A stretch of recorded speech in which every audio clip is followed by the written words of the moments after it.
निस्म national institute of securities markets series व mutual fund distributor certification के पूरे syllabus को समझेंगे। यह वह सर्टिफिकेशन है जो भारत में म्यूचुअल फंड बेचने के लिए जरूरी है। इसमें 100 सवाल होंगे और आपको 2 घंटे का समय मिलेगा। परीक्षा का स्वरूप exam pattern 100 multiple choice questions, 2 hours duration होगा।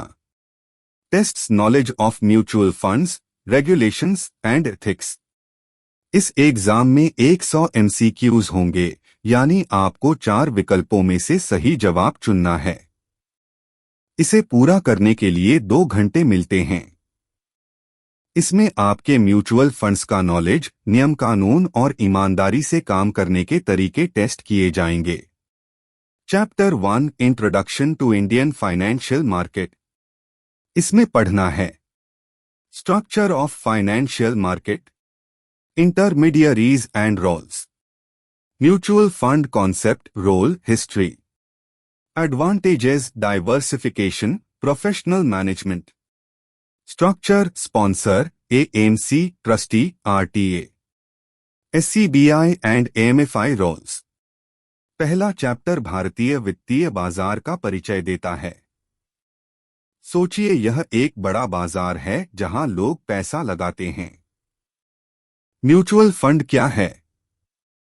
यह छोटे निवेशकों का पैसा जमा करके प्रोफेशनल मैनेजर द्वारा शेयर, बॉन्ड में लगाना है। फायदे, रिस्क कम होता है क्योंकि पैसा अलग अलग जगह लगता है, प्रोफेशनल मैनेजमेंट मिलता है। संरचना, स्पॉन्सर शुरू करता है, ट्रस्टी निगरानी, AMC फंड चलाता है, RTA रिकॉर्ड रखता है, SCBI नियामक है, AMFI इंडस्ट्री का संगठन है। Chapter 2 legal structure regulations. इसमें पढ़ना है SCBI mutual funds regulations 1996, scheme types, open ended, close ended, interval, fund types, equity, debt, hybrid, index, ETFs, NFO process. दूसरा चैप्टर कानूनी ढांचे के बारे में है। SCBI के 1996 के नियम म्यूचुअल फंड्स की रामायण हैं। यहां 3 तरह की स्कीमें, ओपन एंडेड कभी भी खरीद बेच सकते हैं, close ended fixed period, interval दोनों का मिश्रण। फंड के प्रकार, इक्विटी शेयर रिस्क ज्यादा, डेट बॉन्ड रिस्क कम, हाइब्रिड मिक्स, इंडेक्स बाजार को फॉलो करता है। NFO नया फंड लॉन्च करने की प्रक्रिया है। Chapter 3 offer documents.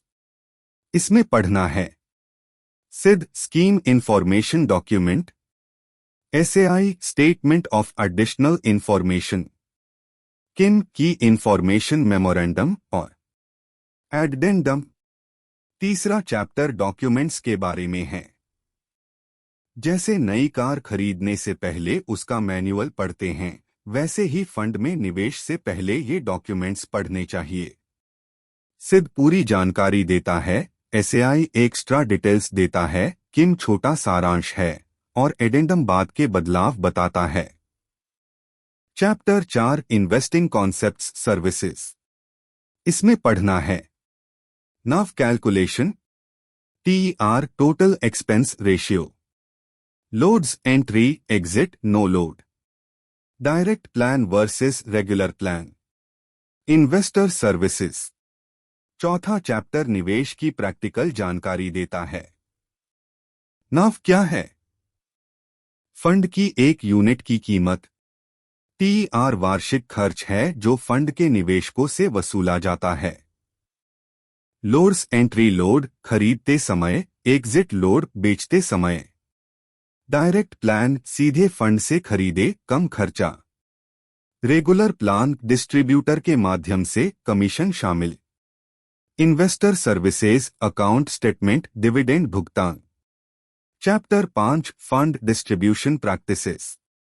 इसमें पढ़ना है KYC process, application forms, distributor role responsibilities, commission structure, ARN number, code of conduct 5वां चैप्टर डिस्ट्रीब्यूटर्स के लिए खास है। केवाईसी नो योर कस्टमर ग्राहक की पहचान सत्यापन की अनिवार्य प्रक्रिया। अलग अलग फॉर्म सिप के लिए, रिडेम्पशन के लिए। डिस्ट्रीब्यूटर की भूमिका सलाहकार, सुविधा प्रदाता। कमीशन ट्रेल हर साल या अपफ्रंट एक बार। ARN नंबर आपका लाइसेंस नंबर हर 3 साल बाद रिन्यू करना। कोड ऑफ कंडक्ट नैतिक नियम हमेशा ग्राहक का फायदा सबसे पहले। Chapter 6 accounting valuation taxation. इसमें पढ़ना है accounting basics, taxation for investors, equity versus debt fund taxation, grandfathering clause, distributor taxation. छठा चैप्टर अकाउंटिंग और टैक्सेशन के बारे में है। पैसा कमाना ही काफी नहीं, टैक्स के बाद कितना बचता है यह भी जरूरी। इक्विटी फंड 1 साल से ज्यादा रखने पर 10% टैक्स, कम रखने पर 15%। डेट फंड 3 साल से ज्यादा रखने पर इंडेक्सेशन के साथ टैक्स, कम रखने पर इनकम स्लैब के हिसाब से। ग्रैंडफादरिंग क्लॉज पुराने इक्विटी निवेशों के लिए राहत। डिस्ट्रीब्यूटर का कमीशन बिजनेस इनकम माना जाता है। इसमें पढ़ना है chapter 7 risk return concepts.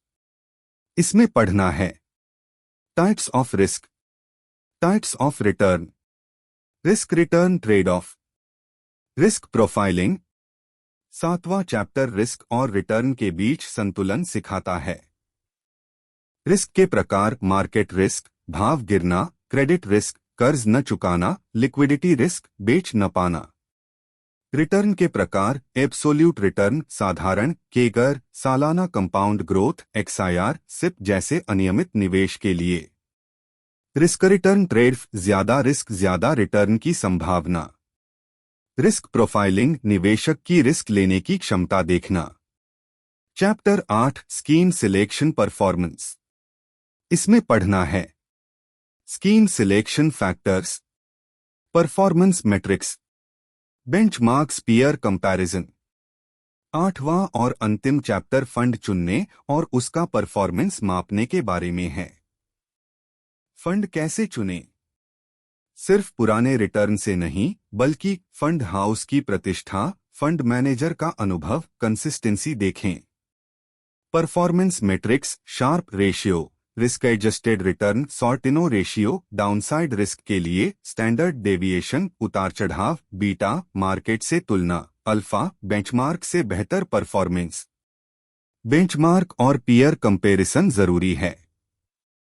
Revision के लिए सिर्फ रट्टा मारने से काम नहीं चलेगा, कॉन्सेप्ट समझें। मॉक टेस्ट जरूर दें। नियम और ईमानदारी पर ध्यान दें। टाइम मैनेजमेंट 100 सवाल 120 मिनट, मतलब प्रति सवाल 1.2 मिनट। हर टॉपिक को रियल लाइफ उदाहरण से जोड़कर समझें।